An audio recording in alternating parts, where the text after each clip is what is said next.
All right, welcome back, everybody. Happy Lhabab Düchen today. This one of like the kind of core Buddhist holidays of the year. So really happy to be here doing Talk Openly tonight. Um, so Tashi Delek, Daniel, it's good to see you. Ashitalik, good to see you too. Happy Lhabab Düchen, or I'm not entirely sure I'm saying it right, but Nor am I. yeah, happy to be with you on this auspicious occasion. As you can see, my Zoom background actually, it has it has a Tonka image celebrating this momentous occasion. Unfortunately, I'm covering up You are covering the Buddha. the Yeah. main person here, so it makes me feel a little awkward. I might halfway through the show, or some point, I might switch it to a different background just so I'm not doing that. It makes me feel funny. It's a little heretical in some ways. Like No, you no, got the halo. no, not really, because there is my own sort of Buddha here, There right? you go. Yeah, And so maybe just maybe this is depicting a future scene in which I'm descending from heaven perfect. I love after it. teaching my own mother the Dharma. So maybe Yeah, we'll see. good. Well, yeah, tonight we're going to be talking about something relevant to the holiday. And what you just mentioned was that, the Buddha came back to Earth after teaching his mother in Tushita heaven, realm of the 33. And The so 33 what? I guess gods. Yeah. For whatever reason, whenever I read about it, it's just realm of the 33. Yeah, So, there you yeah, go. everyone else leaves it out, so I did. Yeah, it sounds good. It works for me. Um, but yeah, we're going to be talking about the part um that doesn't often get talked about with this holiday, which is the precursor, him being up there teaching his mother. And we're going to talk specifically about, sharing the Dharma with loved ones in our lives. So that's kind of the holidays, the inspiration for what we're going to be talking about. And we've talked about this topic a number of times, but I know that new things come up all the time, new experiences, little insights. So I'm looking forward to hearing your recent experiences with this, Daniel. Oh man, Recent or right, past? right back at you. I'm Yeah, looking forward to hearing your recent experiences with this. You're right, the topic comes up quite often, right? How do we share the Dharma with others? And so I think dedicating a whole show to the topic is a good idea. always a good idea. Hmm. Great. Well, how are you? How's your week been? What's new? Oh man, Jack, it's interesting. I knew you were going to ask me that question. Hmm. So I was preparing actually, and I figured I wouldn't sugarcoat it and I wouldn't bullshit you. Mm. It's been tough. Mm. But it's a weird sort of tough. So at first, the first word that came to mind was struggling. And then I was like, I'm not really actually struggling. That's not true. What is kind of happening, interestingly for me, is like some sort of I can't quite tell if I'm fighting off an illness, if I'm going through some kind of depression, if I'm having a midlife crisis. I don't actually, I can't quite tell what the heck is going on, but it's a downer, right? Mm-hmm. It's this sort of like it's a dip. And it's really fascinating because I notice how there's a desire to sort of like to find like to make samsara work, to somehow, like find some comfort, to soothe it all, to make the pain go away, right? And I notice that desire, and then I'm like, I don't know of anything other than practice, training, practice, training. And so that's what I've been doing, right? And it's really amazing to me how so my practice is really consistent. My days are starting every day. Like I and my the practice is the embodiment of peace. It is so, it is pure shamatha, almost entirely just this very calm, very clear, very peaceful sort of place, right? And the experience is magnificent. And then I come and I enter into the day and I'm like, I've got body aches, and I'm like, oh, I'm all stiff and stuff. And I can't tell if it's from exercise or if it's because I'm fat and old, and I'm like, I don't know what it is, right? And so I'm like, oh, yeah, aging, right? Yeah, possibly sickness, right? Yeah, Right. right. Awareness of my own mortality, right? Yeah, okay. And so what I find really neat about it is so the practice is this amazing, wonderful, consistent thing is happening. And then the training throughout the day is not making that crap go away. Right.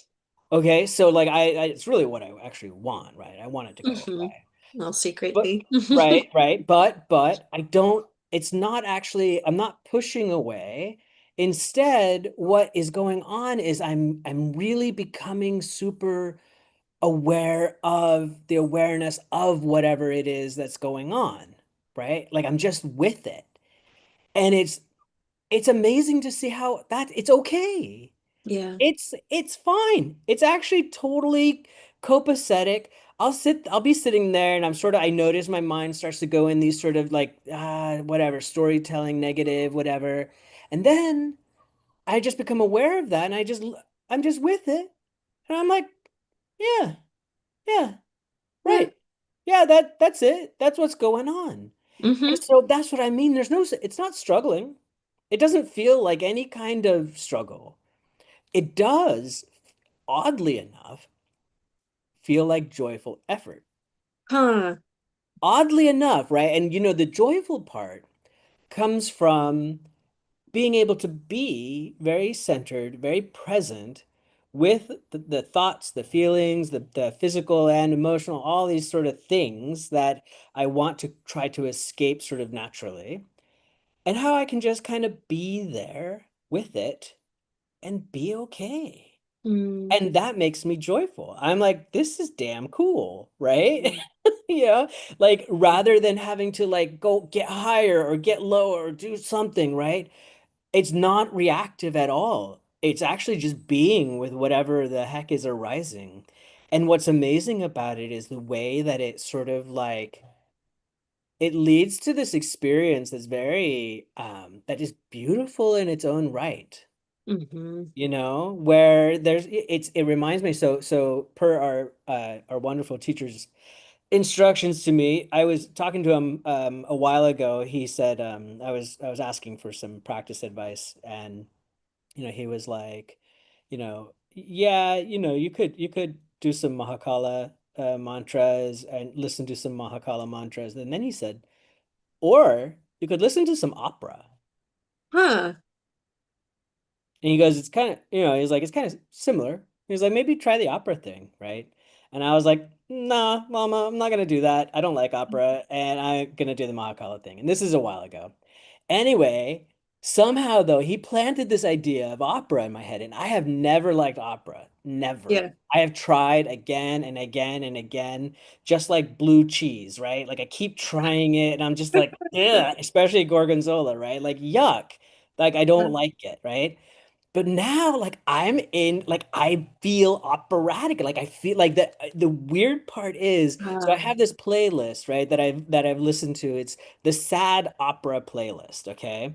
Hmm. And what's cool is that the experience of ordinary reality with its sort of depressive moments, like I'm talking about, in presence with acceptance, right? With this sort of embracing, sort of compassionate way of looking at or being with it, it feels like that opera music, Hmm. you know? The kind of like the drama, but the ebbs and the flows. That's right. And That's right. yeah, the kind of Yeah. the beauty in that. And it Yeah. hits these crescendos, and then it drops down into these tiny little, barely noticeable, subtle sort of violin or something in the background. Right. Yeah. Oh, It's wow. so cool, Jack. It's the neatest thing. And I'm like, I'm not unhappy. It's not a high. You know what I mean? Like Right. it doesn't feel like that. And my own sort of natural, habitual, reactive self um, is I can notice it. I see it there.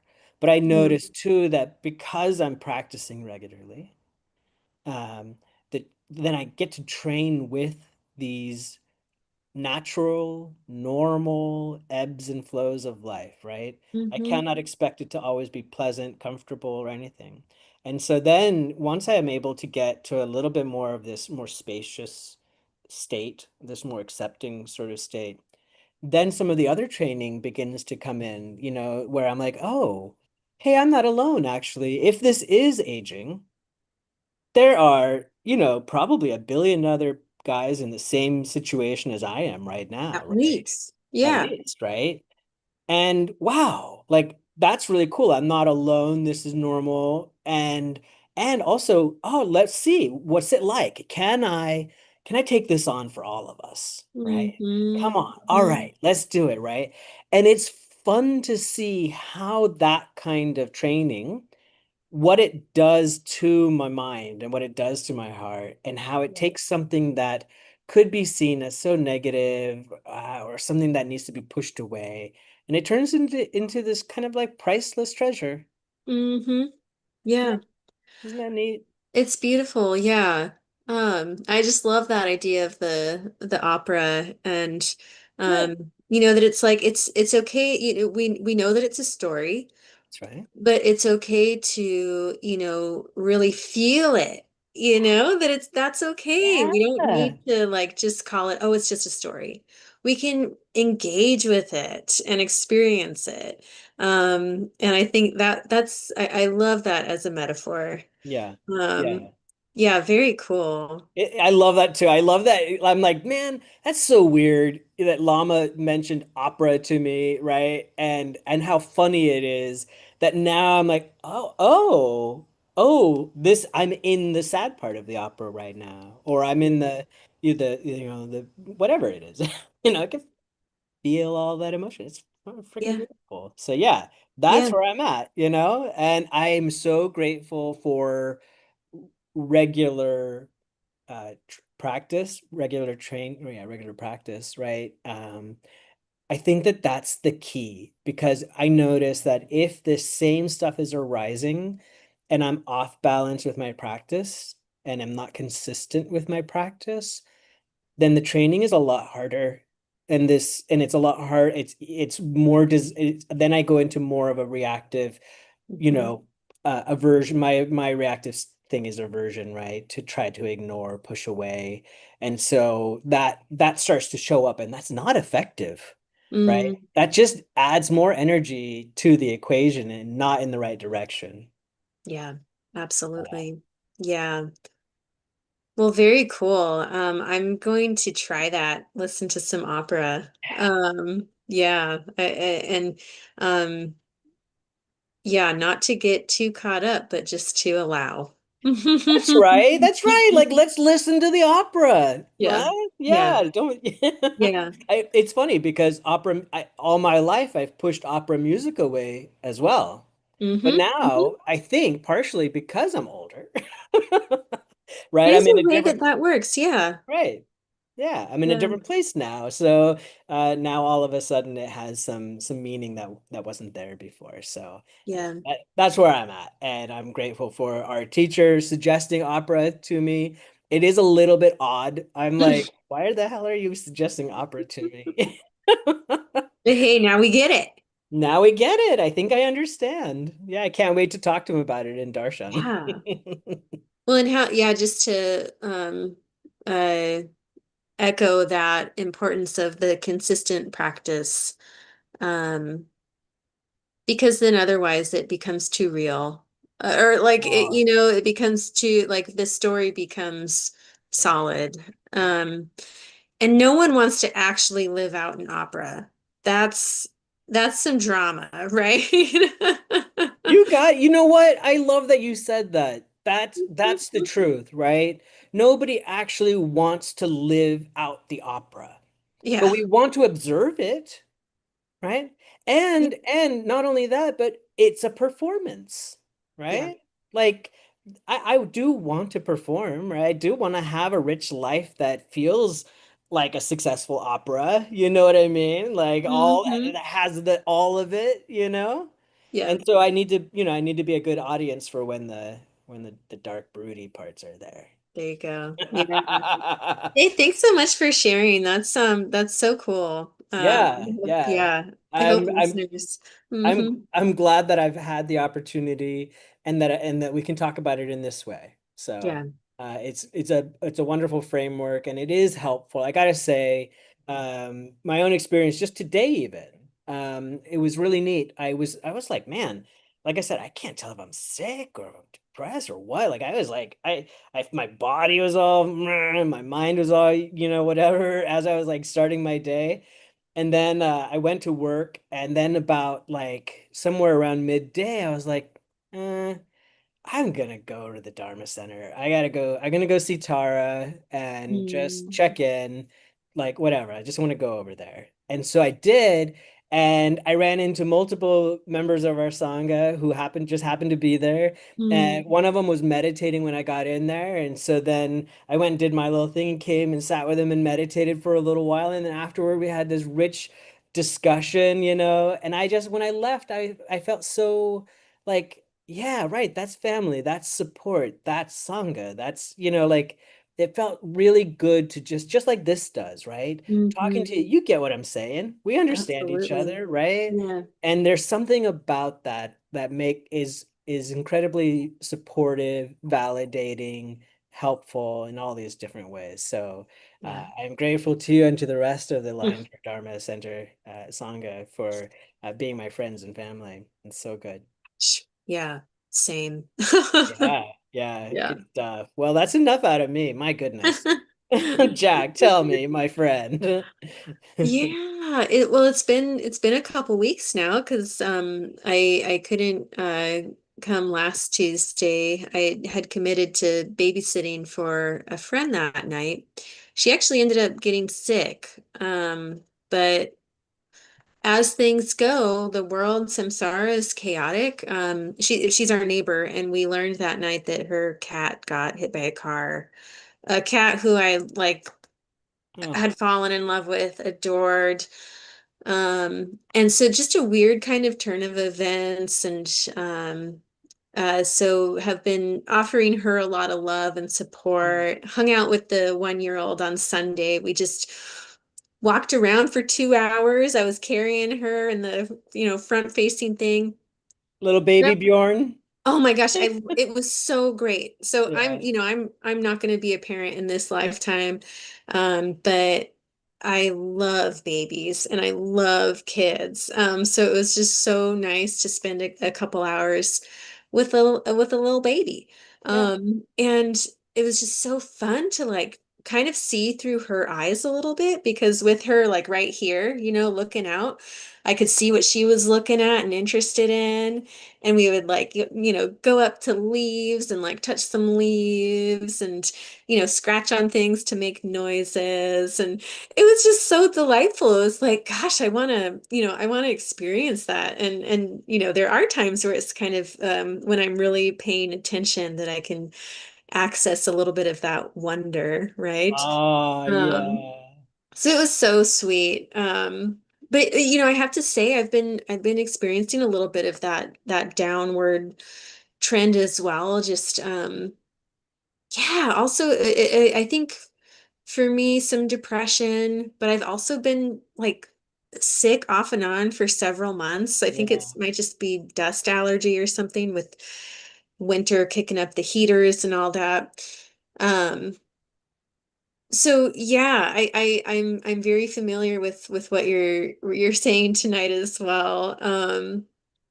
And especially, when you mentioned like just trying to make samsara okay. Yeah. And how many times I have to hit that wall, right? And it's like, okay, it's not gonna work this time either.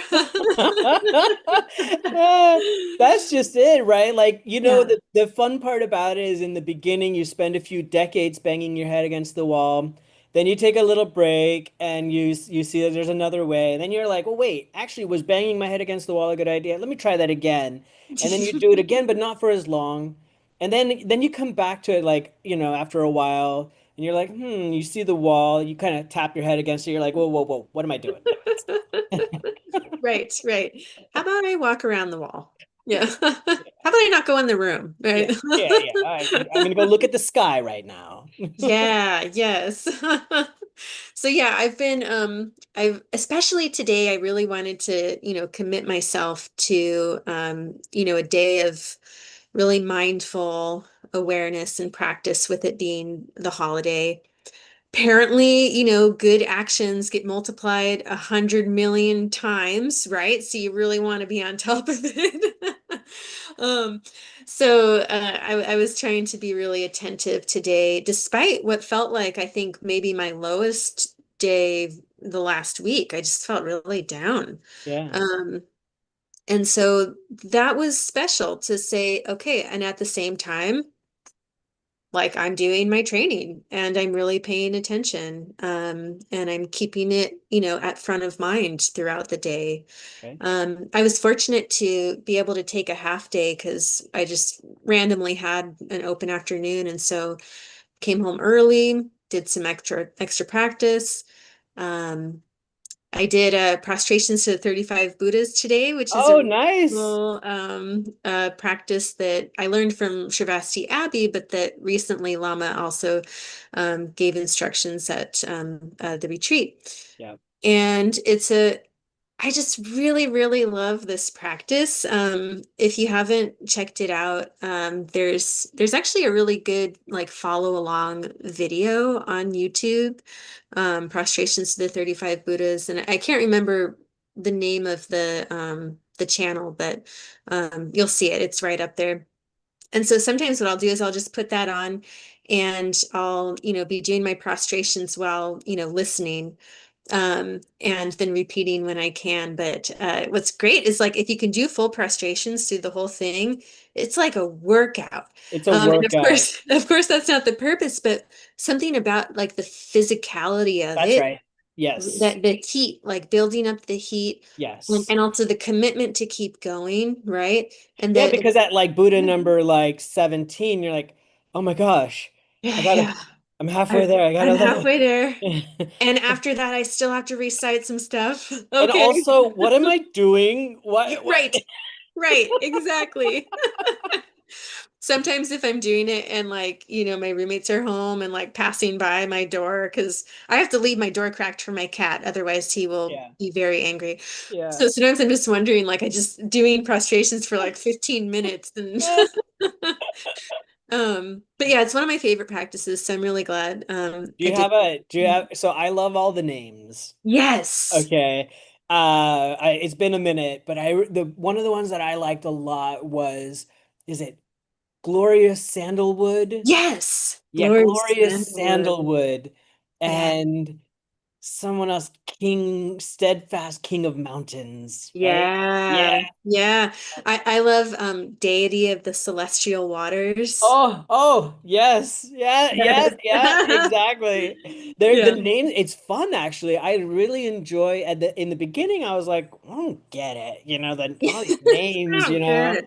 but it's kind of cool to sort of reflect on the names and sort of wonder about their meaning, right? Mm, hmm. Yeah, yeah. Absolutely. Yeah. Yeah. And in this one video I'm talking about, she actually puts up images of each one, No which, way. several of them are the same. But because they're in like different kind of color groups and Buddha families. But Yeah.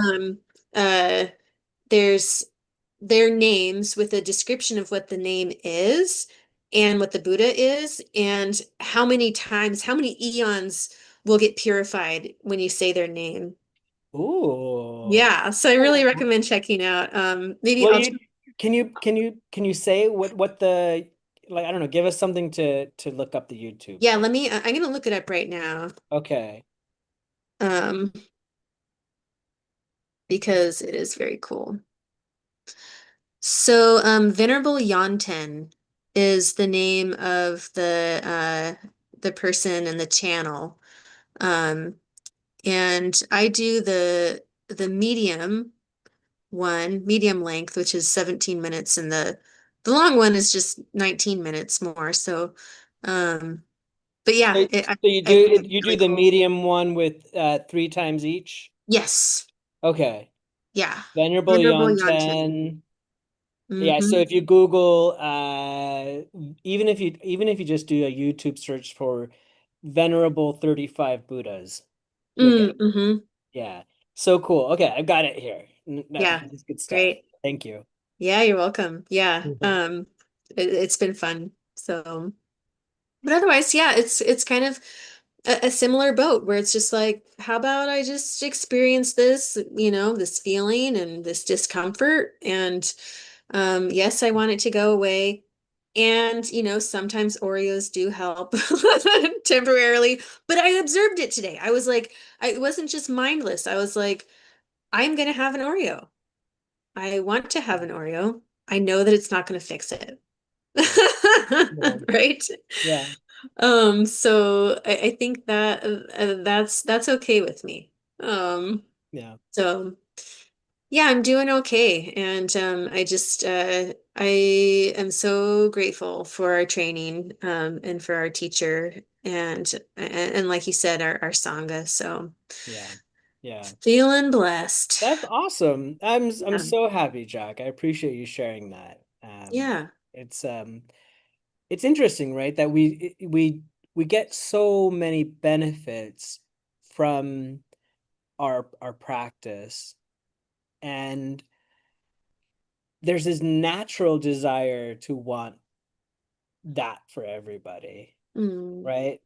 Like where you're just like, I see the nature of your suffering.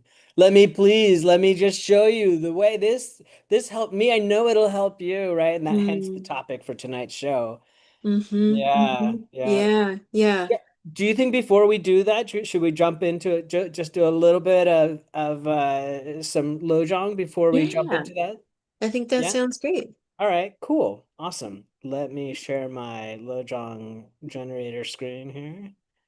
There we go. Hmm. This one is always relevant. 54, train wholeheartedly. A wholehearted commitment is about seeing something through to the end. It's not about making a big splash to see what happens, thinking that all is well and good if things work out, and then moving on to something else if they don't. Wow. Okay. Yeah, this is good for me tonight. A total wholehearted commitment doesn't involve sporadic outbursts, but rather a judicious expenditure of energy over the long term.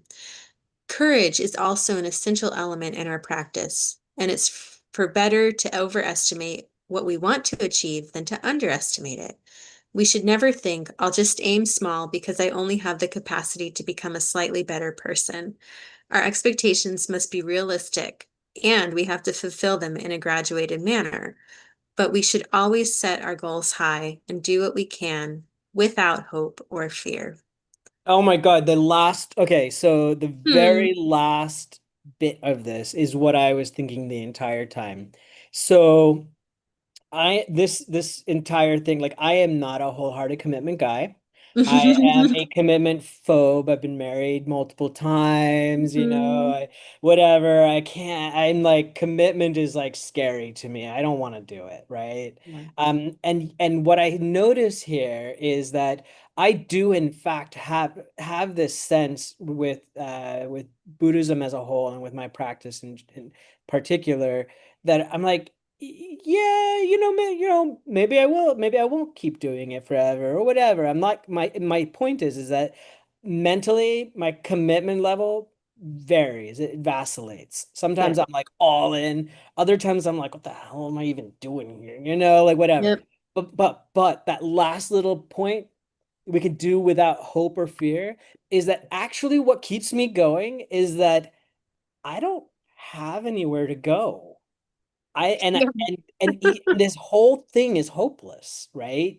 In the Yeah. sense that I'm like, okay, so samsara definitely hopeless. I can't make it better. I've tried. I've tried. We Yeah. just talked about it, right? Like, and I can't make it be what I want it to be. And and Buddha or Dharma practice doesn't like make samsara better somehow, and it doesn't make the pain go away. It doesn't make everything magically better, but it does dramatically reduce my suffering, and as a result, it Mhm. dramatically reduces the pain and suffering I inflict on other people. And I haven't seen anything ever in my entire life that does that without fail. The Dharma doesn't fail. Yeah. It never like if you do this, it does what it says it does, right? Yep. And so like in that sense, I feel like there's nothing else like that in my experience where you can depend on it to do without fail, it'll do what it says it'll do, Yeah. It right? really does. Yeah. And that, yeah, we don't need to have hope Nope. Nope. for it to really work in the way that it does. No, Um, you don't. No, you don't even have to have fear of eternal right. damnation or any of that. You can't even, even hoping for enlightenment. No, not really. You can be assured of it. Yeah. Right. Right. Yeah. Like it says, right? Like you got to be realistic and you have to fulfill it in a graduated manner. Sure, Right. sure. It is doable though. We know that. Well, and it sounds like for me, hope always has a little bit of doubt. Like Oh there's yeah. like an edge of Yeah. doubt to hope where Yes. it's like I'm not sure that I can do this, but I hope that I can. And I think what this is saying is that like actually realistically you can become a Buddha. So like, yeah, it's going to take some time, but Yeah. you can do it. So, why this doubt? Yeah. Uh, Just yeah. keep going. Don't stop. Yeah, right, Even right. when you're down and out, especially when you're down and out, don't stop. Keep going. Stop. Keep it going. Yeah. Yeah. Great. Love it. Love it. Yeah. Let's see Yeah. this. Ooh, Mhm. 23 deity Nairatma mandala. Mm. Okay. It's in a Sakya affiliated monastery. Okay. Cool. Yeah. Cool. Wow, that's a lot of Buddhas. It is. But this is 23 deities. Uh, Deities. and today we're talking about 33 gods. Right. I wonder which ones. I'd be curious to know. I'm pretty sure. So Indra is the Lord King God of that heaven. Wow. I'm pretty sure. And he's a pretty big one. He's a big one. Yeah. Yeah, yeah. Well, and so maybe we could just introduce a little bit of what Lhabab Düchen is, and then, just about talking Dharma with our loved ones, because that really is what the Buddha did when he went up to Tushita heaven and, spent several months up there teaching the gods, but especially teaching his birth mother. So, Buddha, he was raised by his stepmother because his birth mother died like a week after childbirth or something like that.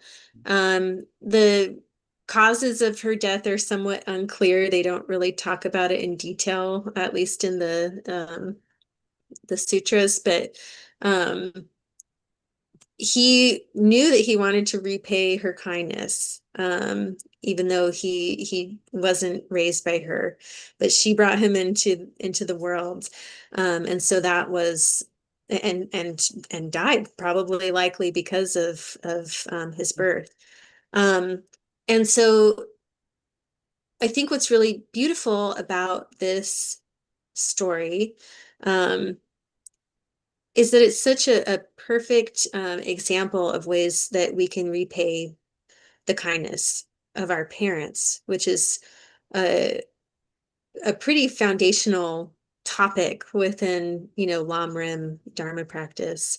Um, and so it seems like here, the Buddha is giving a teaching to us too about, this is one way that we can repay our parents' kindness is just sharing the truth, sharing things that will help them become liberated. Um, and because so Shakyamuni Buddha. Oh, I thought for some reason I thought this quote that I got was from Shantideva because it sounded so Shantideva, but actually, it's from Shakyamuni Buddha in a sutra. And do you mind if I read this about, yeah, repaying the kindness? So he says, "I tell you, monks, there are two people who are not easy to repay. Which two? Your mother and father. Even if you were to carry your mother on one shoulder and your father on the other shoulder for 100 years, and were to look after them by anointing, massaging, bathing, and rubbing their limbs, and they were to defecate and urinate right there on your shoulders, you would not in that way pay or repay your parents."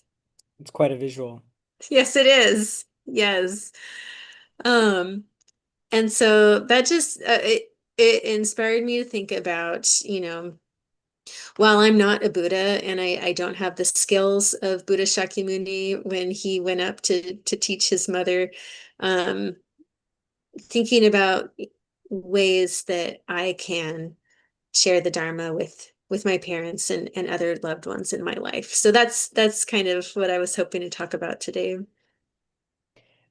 So when you brought this subject up, the idea, I there was a little bit of resistance. You So hear it. yeah, so where the resistance showed up was it's probably too late for my father in this life. Like I can't, we're too far apart in time and space, and he's too close to the end. And my mother, I'm like, yeah, no, that's not gonna happen in this life. And so, but that did get me to think about it a little bit more. Um, both in terms of them in particular, my actual parents in this life, and how I can repay the debt and how I can teach the Dharma to them, right? Even in this current life and even given those conditions. But it also made me think a little bit more like out of the box in the sense that I have had a lot of mothers, Mm, right? And I've like so given that, that means that in this very life, I can repay some of that debt to some of those mothers, mm, everybody I meet, by teaching the Dharma to them, right?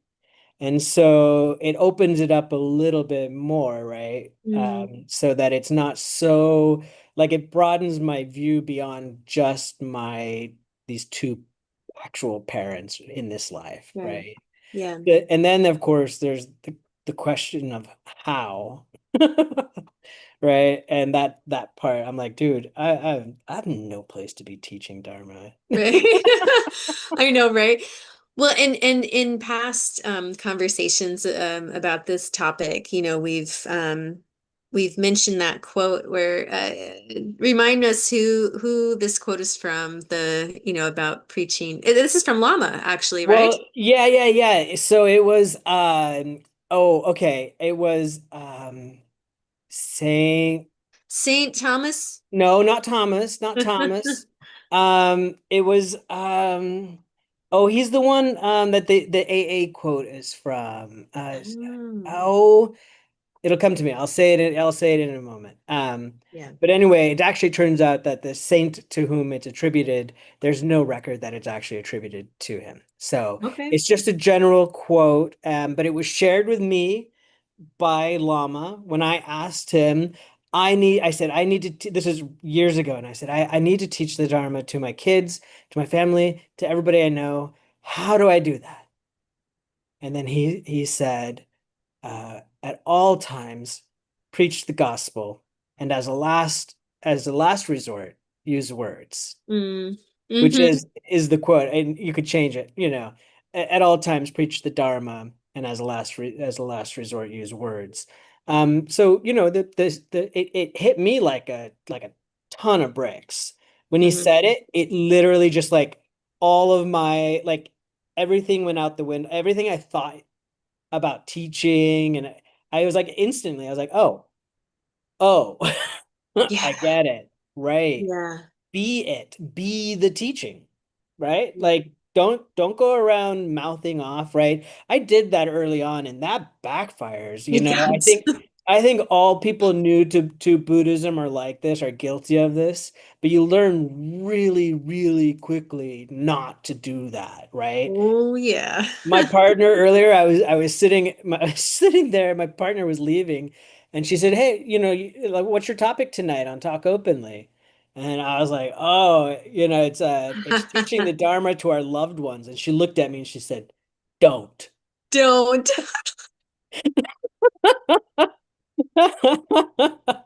That's hilarious. Yeah, yeah, don't. But yeah, I mean, like, I think that's it gets at the heart of it, right? Yeah. Is that in fact, you can teach the Dharma, but it isn't using words, and it's not gonna be, and in sutra such and such, or Right. if you practice like this, or none of that. That's not gonna work. Right. It's counterproductive. It is not skillful means. It's not skillful means. No. Um, well, and with my parents too, I think there's been times where I've felt pretty helpless around like I don't know how to share Dharma with them. But there's been ways that just the way that I've changed and transformed through this training, um, that I know that they can see that. Yeah, They've remarked on that. yeah. And there's a reason, right? There's a reason that I'm doing better. And while they have a hard time asking me about it, my mom's very conservative Christian. My dad's conservative politically and is just a little bit like, I think he thinks it's kind of weird. Yeah. Like he doesn't mind that Yeah. I do it, but he's just kind of like, I don't even know what to ask you, Yeah. Yeah. It's Fair just enough. foreign, right? Fair enough. It is a little weird. It is a little weird, yeah. But the ways that I've found with them, because I love them dearly, and I think, you know, the special connection that I have with them in this life, I want to be able to use that to support them, um, and also myself with the repaying. Um, And so, like, for example, with my dad, sometimes we'll get into political conversations. We have very different political views.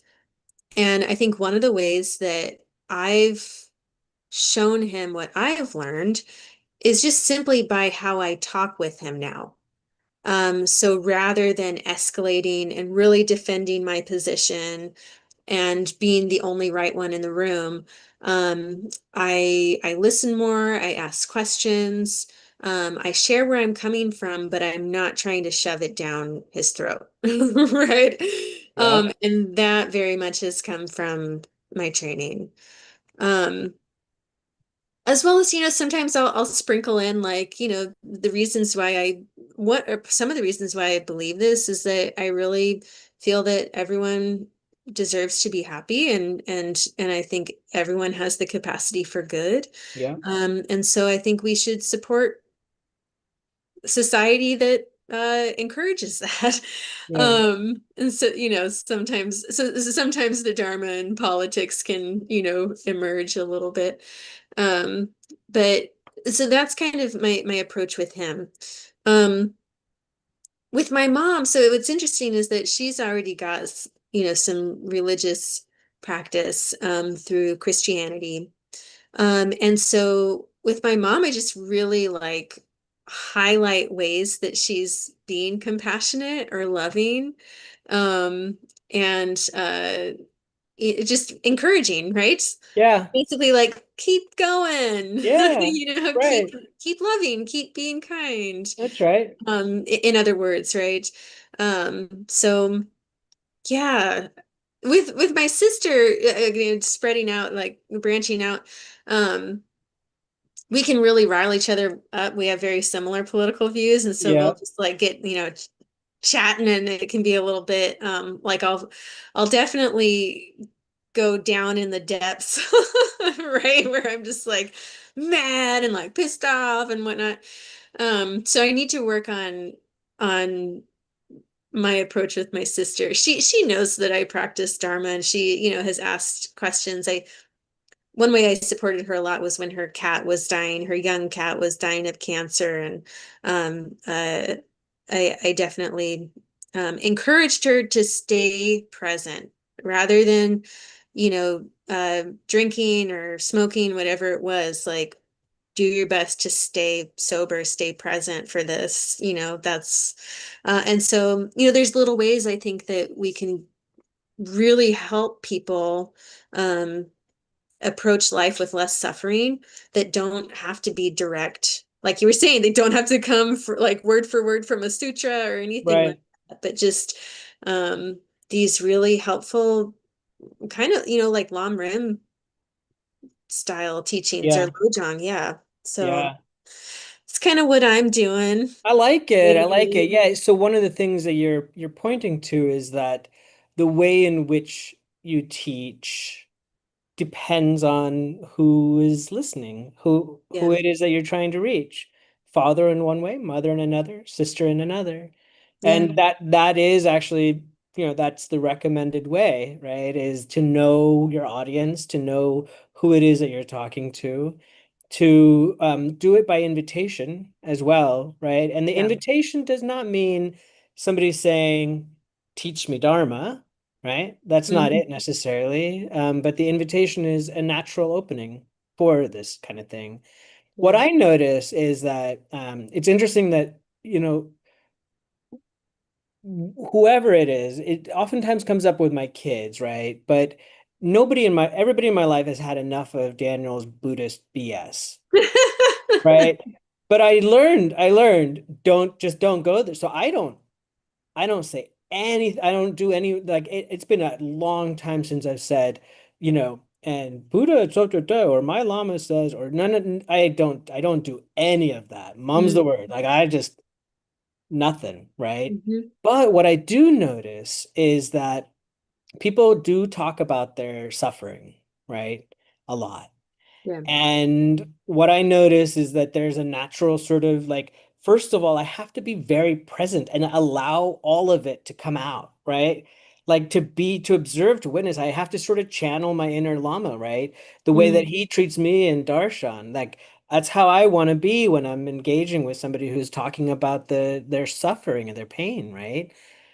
To really see it, right? And then what I notice is that oftentimes it comes down to like the discussion will naturally evolve into a discussion of impermanence, interdependence, and Mhm. also, especially when people are in pain because of conflict with other people, and they're Mhm. separating themselves when they're creating division through judgment or whatever, is this remembering to recognize that our commonality, right? And so, like, it might appear like this for me, like, I might be talking to somebody and then I'll be like, yeah, it's amazing, whatever, how remarkable our differences are, and like how, like, it feels like people are in these completely different worlds, and maybe we're not even the same species, and so on, whatever. And I'll be like, yeah, it seems like that, right? And Mhm. then I'll be like, the thing that's really remarkable to me is that there is some common ground there. And the common ground is everybody I know, even these jerks over here, want to be happy. And Right. they're all trying to avoid suffering. Like, I know that. I know that's true for so and so and so and so and so and so. It's true for me. It's true for you. And something somehow gets in the way of happiness and increases suffering. Mm. Right? And that's our kind of our shared condition, right? And like that kind of where I'm not saying anything about Buddha or Dharma. I'm not using any Yeah. language like that, literally just bouncing off what they're saying, right? But Right. doing it kind of in this like it's weird because it's definitely based on my training and my study and all of that, but it's not the heartfelt sort of thing inside me is not actually saying like, oh, I'm preaching Dharma. Not Right. at all. I like that's not even my goal, right? Totally. It's Yeah. just that that's my sort of lens, right? I have like a dharmic lens that I look at things through now. And so when someone's engaging with me, I naturally share through that lens, and I know better than to be to say it in a certain way, right? Yeah. Yeah, for sure. Um, yeah, I really like that. That it's, you're using things that are observable. Yeah. Right? Like, I think so much of of Dharma, it's just like things that we can, when we really think about it, we can observe that happening in our direct experience. And so that's so much more tangible and relatable to people Yeah. when they can see like, okay, yeah, I get that this person who I think is just completely crazy is also someone who's experiencing suffering and wants to feel okay. And Yes. we're all Yeah. just figuring out how to do that and failing. Yeah. Um, and and so it's just like that's okay, that's factual, Yep. right? Yep. Yep. How can I argue with that? Um, and so yeah, it's not beating someone over the head. It's not evangelizing. It's Not even a little bit. Not even a just little bit. sharing, No. right? And Yeah. yeah, yeah. I was wondering too, like, um, so I've really pulled back from, doing that kind of direct thing that you mentioned earlier. Sometimes it'll come up where because I have roommates who are very interested in my life, which is wonderful. And so they will sometimes Yeah. ask about like how was, your meeting with Lama or things like Yep. that. And so then I'll share, some Yeah. things from that. But I do notice that I have friends now who will say something like, "Hey, I'd like to get your opinion specifically from like a Buddhist perspective on Hmm. such and such." Yeah. And so that's a really nice thing that's happened every once in a while where it's like, okay, sure. Yeah, let's talk about that. Yeah. Yeah. Knowing that I don't have all the answers, but here's what I've, learned. Um, I don't know, has that happened with you too, where someone's kind of like, It "Ah." happened. Yeah, it does. It does happen. And I do play a little bit of so one thing that I've picked up on, I think, a little bit from stories, I guess, that I've heard, of of teachers is that they sometimes kind of like play coy, right? Yeah. A little bit, right? And don't come in with a lot. Like Mhm. the person has to like kind of like ask repeatedly, Yeah. Yeah. Yes. Yeah. and like kind of be like, come on, you're withholding. Like share, Hmm. I need you to share. And it's like it's almost like developing, like making them more ripe for it in a way, right? And Yeah. Yeah. I'm not saying like I'm playing games or anything, but I do sort of like try to embody when it happens, I'll be like, well, sure, maybe. Right. I'll do my, I don't really know, but I'll do my best Right. and then if they say something, I'll be like, yeah, that seems reasonable.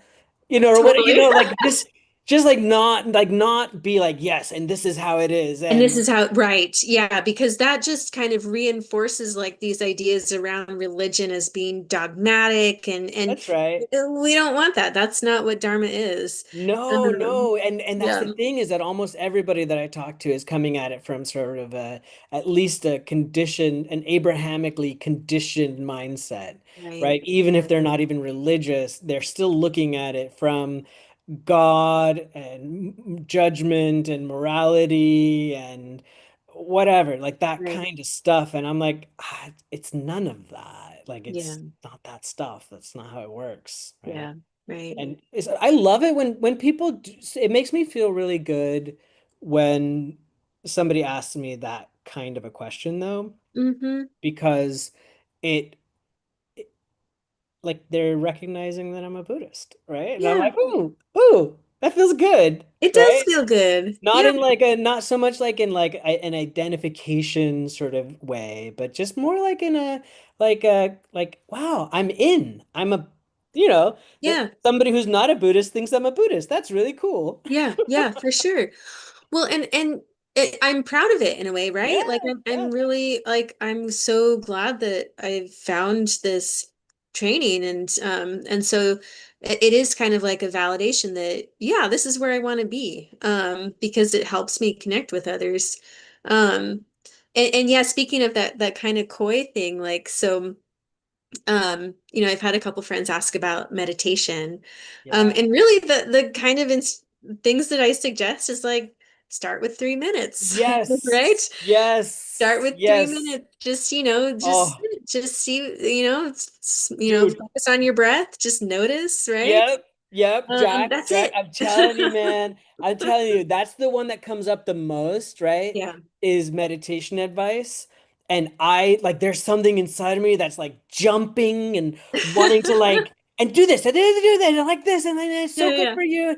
And I rein all of it in and I'm just same as you. I'm like, yeah, like you could try like a minute. Hmm. Consistency is really good. So like a minute a day is really good. Yeah. I actually remember, I'll tell you a quick story. So my very first introduction to meditation, I was something had stimulated my interest in it. And I knew one person Mm, who was a student of Trungpa's, he was the only person I knew who meditated. So I went to him one day and I said, "Hey, I'm really interested in meditation. Can you teach me?" And this guy's somebody who had been practicing for decades and he had built a meditation center. He was really into it. He mm. goes, "Oh, do you have time right now?" And I said, "Yeah, yeah, sure." He goes, "Okay, let's sit down." And we sat down side by side and then he goes, "Okay, now what you're gonna do is you're gonna sit here and you're just gonna breathe and just be." Mm. And I was like, "Okay, all right." And so we Yeah, did that and he goes, "All right, we're done. we're done. That's it." And I was like, "What?" What? And it was great. It was fantastic meditation advice. Man, we Mm. got to be so like it's so important to rein in all that excitement. Oh, For sure. Right, right. I love that story though. How sweet. And yeah. just like, yeah, it is that simple. Yeah. There, Yeah, I there's wanted him because I'd been into his meditation place, right? And he had all kinds of tankas and bells and incense and I knew that it had like magic stuff going on, right? Like yeah, I knew it. And he's just like, we're just outside. And he's like, sit down, let's do it. yeah. That's so great. I love it. I love it. Yeah. So a part of what I'm hearing is like, we really want to stay humble. Yeah. And kind of course and relatable. When sharing with Yeah. our loved ones and Yeah. friends. And Yeah. because we're not Buddhas yet, we know that the path to Buddhahood is through cultivation of the paramitas, right? And I think that the two that we can sort of cultivate with our family and friends and anybody that we're really hoping to um, pay back, if you will, is to cultivate that through and with them.